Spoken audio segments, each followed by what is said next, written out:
बिस्मिल्लाहिर्रहमानिर्रहीम, अस्सलाम वालेकुम। नूरुल आपकी खिदमत में हाजिर है। सदर साहब ने बचने के लिए कुर्बानी के बकरे तलाश कर लिए हैं, और वो कौन है कुर्बानी के बकरे और किस किस की कुर्बानी होगी और वो क्या तरीका अपनाए हुए हैं, क्या सदर साहब बच जाएंगे? और दूसरी तरफ इमरान खान साहब के साथ शदीद किस्म की बदसलूकी और उन पर किस नौयत के जुल्म ढाए जा रहे हैं, ये एक जज साहब ने रिपोर्ट पेश कर दी है।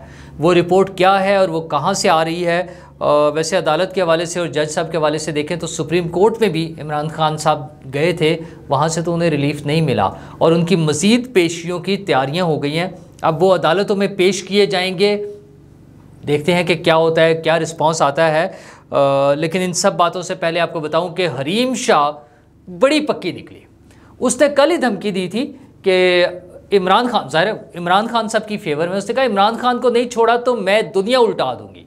और उसने धमकी दी थी साबिक वज़ीर आज़म शहबाज शरीफ साहब को, और उन्होंने कहा था कि मैं आज 12 बजे तक उनकी वीडियो रिलीज़ कर दूंगी।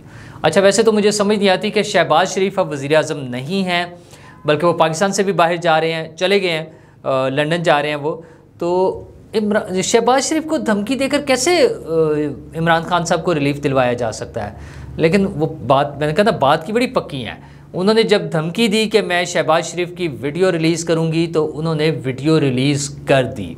और जनाब 25 सेकंड की एक वीडियो आ गई है शहबाज शरीफ साहब की एक खातून के साथ लंदन में चर्चिल होटल में, और वो क्या कर रहे हैं? वो लॉबी में बैठे बातचीत कर रहे हैं। नॉर्मल आम हालात में जैसे कोई भी गेस्ट किसी को आकर मिलता है होटल्स की लॉबी में, आप अंदाज़ा कर सकते हैं कि क्या बातचीत या क्या हरकत हो सकती है। सिंपली कोई जाकर बैठा और बातचीत कर रहा हो, बस इतनी सी बात है। ये बिल्कुल ऐसे ही है जैसे शहरियार आफरीदी साहब राना सनाउल्लाह के बारे में शोर मचाते थे कि राना साहब की वीडियोस हमारे पास हैं, सारा सीसीटीवी फुटेज है, वो हमने एविडेंस प्रूव कर दिया है। अच्छा, वो क्या एविडेंस था? कि उनकी गाड़ी वहाँ से गुजर रही है, ये उनका जुर्म था।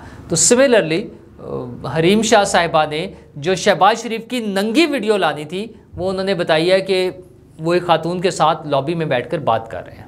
अच्छा, वो किसी की भी कहीं भी हो सकती है। इसमें मुझे नहीं समझ आई कि हरीम शाह साहब क्या बताना चाह रही थी या वो क्या दिखाना चाह रही थी। हाँ, देखने वालों के मनोरंजन के लिए कुछ नई चीज़ें बहरहाल आ गई हैं। वो हरीम शाह साहिबा की अपनी तस्वीर और वीडियो हैं। अभी एक ताज़ा तरीन भी आ गई है, मुझे नहीं समझ आती कितना हम दिखा सकते हैं उसमें से वो तस्वीर। तो वैसे शहबाज शरीफ साहब की तो नहीं आई, उसमें तो कुछ भी नहीं है। हाँ, हरीम शाह साहिबा की जो अपनी तस्वीर है और जो वीडियो है, वो बड़ी कमाल की चीज़ें हैं। खैर, उन्हें उससे फ़र्क नहीं पड़ता, उनका अपना मिजाज है, उनके अपने शौक़ हैं या जो भी है उनका। लेकिन दूसरों के लिए जो उन्होंने धमकी दी थी, वैसे तो वो धमकी 5 अगस्त से दे रही हैं, जब से इमरान खान साहब को गिरफ़्तार किया गया है। सबसे इफ़ेक्टिव जो डिफेंस की कोशिश हुई है वो हरीम शाह की तरफ से ही हुई है कि वरना मैं ये कर दूंगी, और किसी में ये हिम्मत नहीं हुई इस दफ़ा आज तक। 5 अगस्त से अभी तक किसी ने ये हिम्मत नहीं किया सिवाय हरीम शाह साहिबा के, और उन्होंने ये हिम्मत की है। अच्छा, एक हिम्मत तो और भी हो रही है, वो है सदर साहब की तरफ से। सदर साहब ने इमरान खान साहब को बचाने की एक नाकाम या नीम दिलाना जो हरकत की है, वो ये कहा है कि मैंने तो एक्ट पर साइन ही नहीं किए। अच्छा, अब वो झगड़ा उससे आगे निकल गया है। वो साइन होने थे, 10 दिन में होने थे, क्यों नहीं किए?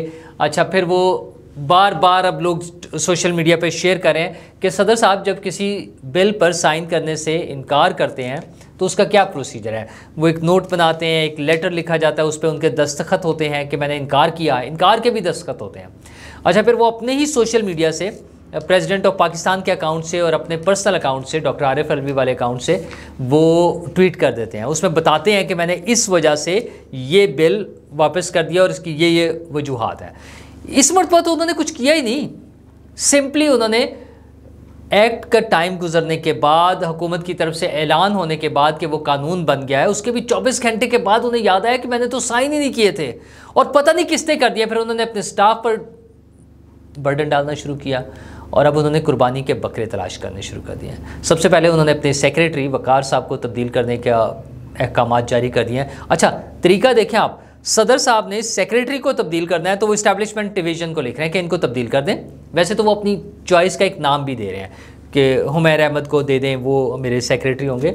लेकिन आप कमाल ये देखें कि सदर साहब अगर अपने सेक्रेटरी की तब्दीली के लिए लेटर लिख सकते हैं, तो ये वाक़या जब उनके नॉलेज में आया उसके लिए भी वो इस्टेब्लिशमेंट डिवीज़न या वो जो है लॉ डिवीज़न, लॉ मिनिस्ट्री या वज़ीर आज़म साहब, किसी को भी, या सुप्रीम कोर्ट के चीफ जस्टिस, किसी को भी एक ख़त लिखकर फॉर्मल तरीके से इत्तला दे सकते थे कि ये चीज़ गलत हो गई है, मेरे नॉलेज में नहीं थी, या मेरे नॉलेज में, या मैंने ऐसे इंस्ट्रक्शंस दी थी, उसकी बजाय ये इस तरह से कर दिया है, किसी ने उसमें शरारत किया, अगर वो समझते हैं तो। लेकिन उसके बजाय उन्होंने एक पब्लिक स्टंट खेलने का प्लान किया, और जो सोशल मीडिया उनकी स्ट्रेंथ भी है, पीटीआई की बड़ी स्ट्रेंथ सोशल मीडिया ही रह गई है। नो डाउट, मैं पर्सनली समझता हूँ कि उनके पास अच्छी हिमायत है लोगों की, लेकिन वो खेलते सोशल मीडिया पर ही हैं। उन्हें पता है असल स्ट्रेंथ वहीं पर है, तो जितनी रह गई है। वैसे अब वो नहीं रही बात, अब तो खान साहब की तकरीर भी हो तो चंद हज़ार लोग ही नज़र आ रहे होते हैं, वो लाखों वाले और मिलियंस वाले दौर गए, अब कोई नहीं सुनता था उनकी बात को। वो अभी वीलॉग जब करते थे गिरफ्तारी से पहले तक, तो वो कोई नहीं सुनता उनको। तो वो अब सदर साहब ने ये कमाल किया, और मैं आज जो मैं बता रहा हूँ कि उन्होंने जब एक फॉर्मल तरीका अपनाया है लेटर लिखने वाला, लेकिन बिल पर इनकार करने पे उन्होंने कुछ नहीं किया, कोई ऐसी इतला नहीं दी। मतलब 15, 16, 17 बिल्स उन्होंने वापस किए हैं, सबकी डिटेल बनी है, उनकी समरीज बनी है, उन पर साइन हुए हैं सदर साहब के, इस पर खामोशी। सदर साहब शायद किसी डील के चक्कर में थे। मैं फिर वही लतीफ़ा फजूल हो जाएगा, गलत बात हो जाएगी। सदर साहब किसी डील के चक्कर में थे, उनकी बातचीत चल रही होगी, और फाइनली जब नहीं मिली तो उन्होंने शोर मचा दिया कि मेरे साथ तो धोखा हो गया। पहले वो खामोश रहे हैं, मतलब यार टेलीविज़न चैनल्स पे धड़ाधड़ वो चला है कि जनाब सदर साहब ने साइन कर दिया। 24 घंटे सदर साहब सोए रहे हैं। लेकिन चले, अगर वो समझते हैं कि इस तरह से कुर्बानियाँ देकर अपने साथियों की, अपनी टीम के लोगों की वो बच जाएंगे, तो अब ये उनकी भूल है। अब उनके बचने का चांस बहुत कम है। अब मैक्सिमम वो जो इतना उनका टेन्योर है सितंबर, 9 सितंबर तक है शायद, तो बस वो पूरा करना है उन्होंने, 9, 10, 11 जो भी है सितंबर में, तो वहाँ तक वो चलेंगे। उसके बाद बहुत मुश्किल होगा कि अब वो आगे कंटिन्यू करें। उसको कैसे रिप्लेसमेंट होगी, सादिक संजरानी साहब आएंगे या क्या होगा, ये मामला उससे अगले हैं। बहरहाल अपेरेंटली तो यही है कि उनकी जगह पर सादिक संजरानी साहब टेक ओवर कर लेंगे। ये तो हो गया सदर साहब। लेकिन सदर साहब ने जिन्हें बचाने की कोशिश की थी, उनके तो जनाब हालात ही बहुत बुरे हैं, और उन पे किस नौयत का जुल्म ढाया जा रहा है और क्या उनसे बदसलूकी हो रही है, ये बता रहे हैं जनाब। एक तो सिद्दीक जान साहब, इमरान खान साहब के फेवरेट, वैसे तो वो फेवरेट जनाब बाजवा साहब के भी थे, लेकिन इमरान खान साहब के भी बड़े फेवरेट थे। और दूसरा, पीटीआई अपने ऑफिशियल अकाउंट से ट्वीट किया, पीटीआई ने ट्वीट किया कि जनाब सेशन जज अटक ने, जो शफकतुल्लाह खान साहब हैं, उन्होंने वो अटक जेल का दौरा किया है और वहाँ पे क्या हालात बताए हैं। अच्छा, सिद्दीक जान साहब तो ये बता रहे हैं ना, सिद्दीक जान साहब ने भी ट्वीट किया उसी सेशन जज की रिपोर्ट को। उन्होंने तो कहा कि देखें कि किस नौयत की वहाँ पे जुल्म हो रहा है, इमरान खान साहब पे जुल्म ढाया जा रहा है और उनसे किस किस्म की बदसलूकी हो रही है, ये सारा कुछ वो बता रहे हैं। वो रिपोर्ट एक ही है दोनों की, जो सेशन जज की रिपोर्ट है। सेशन जज की रिपोर्ट ये आपके सामने है। वो ये बता रहे हैं कि जनाब मैंने दौरा किया 15 अगस्त को, यानी हफ्ता हो गया तकरीबन। तो मैंने 15 अगस्त को, वो रिपोर्ट 15 अगस्त की, कि मैंने जब दौरा किया अटक जेल का, तो मैं वहाँ पे सब जगहों पर गया हूँ, ख़वातीन की बैरक्स और टेम्प्रेरी प्रिजनर्स की बैरक और सब जगहों पे मैंने विज़िट किया है, देखा है आम सिविलियन जो प्रिजनर्स हैं उनको भी, सबको, और ऑल आर सेटिस्फाइड, तमाम मुतमईन हैं और कोई बड़ी इशू नहीं है, किसी को कोई प्रॉब्लम नहीं है। अच्छा, वहाँ पे तकरीबन 800 के करीब कैदी हैं, 1000 थे।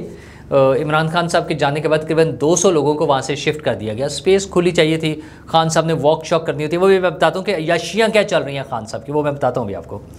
लेकिन जज साहब के बकौल वहाँ पे सब कैदी मुतमईन है, किसी का कोई मसला नहीं है, खाना पीना ठीक है, रहना ठीक है, सारा कुछ ठीक है। हाँ, एक कैदी वहाँ पर है, इमरान अहमद खान नियाजी, साबिक वज़ीर आज़म पाकिस्तान, उसको कुछ प्रॉब्लम्स हैं, और उनको सबसे बड़ा प्रॉब्लम तो ये है कि उनकी बैरक के करीब सामने एक सीसीटीवी कैमरा लगा हुआ है, उससे उनको प्रॉब्लम है। अच्छा भाई, आपको क्या प्रॉब्लम है? इमरान खान साहब एक स्पोर्ट्समैन है, और उन्हें मतलब अगर वो सिर्फ अपने शॉट्स में या कुछ ऐसे उसमें फिर रहे हो या कर रहे हो, जो बंदा ग्राउंड्स में फिर सकता है। और माशाल्लाह से इमरान खान साहब की तो बरतानिया के बीचेस पर जो वीडियोस मौजूद हैं, चूँकि उन्होंने बहुत ज़्यादा टाइम यूरोप में गुजारा था, गर्मियों की छुट्टियां 20 साल की वहाँ गुजारते थे, तो बीचेस पर ही होते थे, तो अक्सर वो नंग धड़ंग टाइप जो है ना, वो शॉर्ट्स में, जो बीचेस पर जिस किस्म का ड्रेस हो सकता है, एक छोटा सा निक्कर, तो उसमें वो फिर रहे होते थे, कोई प्रॉब्लम नहीं थी उनको। तो अब क्या इशू आ रहा है, उसमें ऐसी कौन सी चीज़ आ रही है? हाँ, बाथरूम्स जो है या टॉयलेट्स जो है उनकी दीवार छोटी थी, 2.5-3 फुट जज साहब ने बताया। मेरी रिपोर्ट ख्याल ये था कि जो मेरी रिपोर्ट थी वो 3.5 फुट थी। तो अच्छा, वो 2.5-3 फुट थी, वो इमरान खान साहब के लिए बदल दी गई है, वो 5 फुट से ऊपर कर दी गई है। तो वो मसला उनका रिजॉल्व हो गया, कोई इशू, मतलब उनका जो सबसे बड़ा इशू था वो CCTV कैमरे से उन्हें ये लगता है कि दीवार छोटी है, तो दीवार हल हो गई है। दूसरा उनका मसला ये था कि उनकी अहलिया मोहतरमा से और उनके वकील से उनकी फ्रीक्वेंट मीटिंग्स होनी चाहिए। तो वो सुपरिटेंडेंट ने जज साहब को कह दिया कि सर जो रूल्स के मुताबिक, जेल रूल्स के मुताबिक उन्हें ये सारी फैसिलिटीज़ मिल जाएंगी। अच्छा, बज़ाहिर तो सिर्फ इतने से थे, लेकिन इमरान खान साहब की अय्याशियों के मसले और हैं। उनके मसले ये हैं कि जो अब उनको मिल गई है फैसिलिटी, कैदियों को एक फ़िक्स टाइम है सुबह नाश्ते का सबके मुताबिक, लेकिन साहब बहादुर ने सोना होता है देर तक ना, याशी है ना, आराम फरमा रहे हैं, तो उन्हें नाश्ता उनकी मर्ज़ी के मुताबिक 11:30 बजे मिलेगा, वो जब भी सोकर उठेंगे। अच्छा, उनको जेल मैनुअल में जो रोज़ का दाल चावल वटेवर जो भी बन रहा होता है उसके अलावा भी वो जो चाहेंगे वहीं से उनको बनाकर खाना भी दे दिया जाएगा। साहब बहादुर को, इमरान खान साहब को 2 टाइम दिन में फ्रूट मिलेगा। अच्छा, और शेव तो वो खुद ही नहीं करना चाहते, उन्हें दिया है सामान लेकिन वो नहीं करना चाहते हैं। अच्छा, शेव ना करने का एक फ़ायदा भी है, शायद वहाँ पे इतनी मेकअप की फैसिलिटीज़ नहीं थी, तो शेव बढ़ाने से वो जो मेकअप की रिक्वायरमेंट्स हैं उनकी डे टू डे बेसिस पे वो सारा कवर हो जाएंगी। तो खैर वो शेव नहीं कर रहे हैं, अपनी मर्ज़ी से नहीं करें, लेकिन ये सहूलतें 2 टाइम फ्रूट और अपनी मर्ज़ी का खाना और अपने टाइम पर खाना, क्या तमाम कैदियों को ये सहूलत हासिल है? आई एम श्योर नहीं होती। तो खान साहब को क्यों है? क्योंकि खान साहब हुक्मरान रहे हैं। ताकतवर के लिए कानून और होगा, कमज़ोर के लिए कानून और होगा, और ऐसी कौमें तबाह बर्बाद हो जाती हैं। ये खान साहब हमें लेक्चर अक्सर दिया करते थे, और अब वही फैसिलिटी अपने लिए इस्तेमाल कर रहे हैं, है ना कमाल। लेकिन खैर इस तरह के कमालात से तो उनकी ज़िंदगी भरी पड़ी है। मसला ये है कि अब उन्हें इस एक सज़ा के अलावा भी कुछ सज़ाओं का सामना है। उनका वही सदर साहब ने जो बिल पास हो गया है सदर साहब के हाथों, जिसके लिए वो माफ़ियाँ मांगते फिर रहे हैं, अब उसके लिए एक नई अदालत बन गई है, और उसके पहले मुल्ज़िम शाह महमूद कुरैशी साहब है, उन्हें रिमांड पर भी भेज दिया। दूसरे मुल्ज़िम उसके होंगे इमरान खान साहब, चूँकि उन्हें उस मुकदमे में भी, साइफ़र वाले मुकदमे में गिरफ़्तारी उनकी डाल दी गई है, और अब तकरीबन 5 केसेस में उनकी पेशियाँ होनी है, जिसके लिए आज इतलात ये आ रही थी कि उन्हें अदालतों में पेश किया जाना है। पुलिस को अलर्ट कर दिया गया है, उन्होंने सिक्योरिटी देनी है और अदालतों में पेश करना है। 5 मुकदमात हैं जिसमें उनकी पेशियाँ होनी है। अच्छा, वैसे तो मुल्ज़मान और मुजरमान, बल्कि जो मुजरिम हैं जिन्हें सज़ा हो चुकी है, उनके लिए ये सहूलत मौजूद है कि अदालत जेल में ही लगा ली जाए, लेकिन खान साहब को शायद मज़ीद हवाखोरी के लिए या बाहर लाया जाएगा। उसमें एक और चीज़ भी टेस्ट हो जाएगी कि खान साहब के चाहने वाले क्या रिस्पॉन्स देते हैं। अगर तो नॉर्मल रहा तो फिर उन्हें अदालतों में पेश कर दिया जाएगा, और अगर कोई ज़्यादा क्राउड वगैरह हुआ या कोई हंगामा राई हुई या कोई दंगा फसाद करने की कोशिश की गई, तो फिर जेल में ही मज़ीद समाअत होगी। खान साहब के लिए बुरी खबर यह है कि ये सारी चीज़ें जिस तरह से इकट्ठी हो रही हैं, वो उनको लंबे अरसे तक के लिए जेल में रखने का प्लान हो रहा है, उनके अपने करतूत, उनके अपने केसेस के मुताबिक। तो खान साहब इतने ढेर सारे केसेस हैं, बड़े खुश होकर बताते थे 200 होंगे। पहले सेंचुरी का शौक था, आपको सेंचुरी हो गई, फिर आपका ख्याल था 200 होने चाहिए, तो 200 के करीब करीब पहुंच गए हैं। तो भुगते 200 केसेस हैं, लेकिन खैर अयाशी है। 2 टाइम फ्रूट, नाश्ता अपनी मर्ज़ी का, खाना आपके ऑर्डर के मुताबिक, लोगों से मुलाकातें, तो एंजॉय करें। बाकी अवाम ने भुगतना है, वो आपको भी भुगत चुके हैं, दूसरी हुकूमतों को भी भुगत चुके हैं। तो अब थोड़े अरसे के लिए निगरान हुकूमत भी सही, ये कितना थोड़ा अरसा होगा या आइंदा चंद दिनों में डिसाइड हो जाएगा। वैसे तो 16 सितंबर के बाद ही होगा, लेकिन हमें पता चल जाएगा कि ये वाली हुकूमत कितना अरसा हमारे साथ चलेगी। शुक्रिया।